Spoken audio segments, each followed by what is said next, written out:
Ketua Majelis Permusyawaratan Ulama atau MPU Aceh, Tengku Faisal Ali atau yang akrab kita sapa Lem Faisal mengirimkan pesan terbuka kepada Presiden Joko Widodo.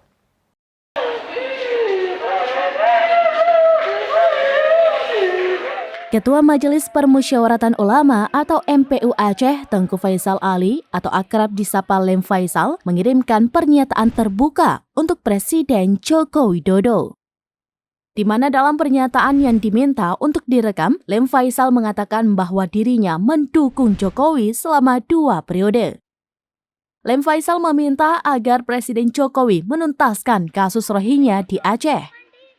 Sebelumnya, Lem Faisal mengunjungi para etnis Rohingya yang ditampung sementara di basement Gedung Balai Mesraya Aceh atau BMA pada Sabtu 30 Desember 2023. Dalam kunjungan tersebut, Lem Faisal menyerahkan sejumlah bantuan makanan berupa makanan ringan, air minum, dan beberapa jenis lainnya. Lem Faisal berharap menjelang berakhirnya periode kedua Presiden Jokowi agar kasus Rohingya ini dapat terselesaikan. Lanjut, Lem Faisal meminta jangan hanya limpahkan kasus ini kepada pemerintah daerah, karena selama ini belum ada aksi apapun terhadap penanganan pengungsi Rohingya ini.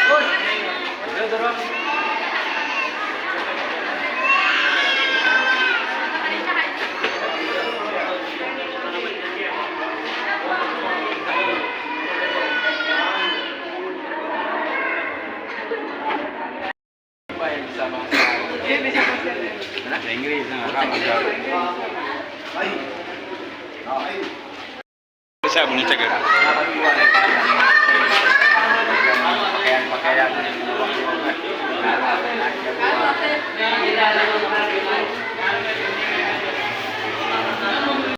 Demikian informasi terkini Syederalun. Saksikan terus beragam informasi lainnya. Coba like dan share seluruh akun serampinews.com.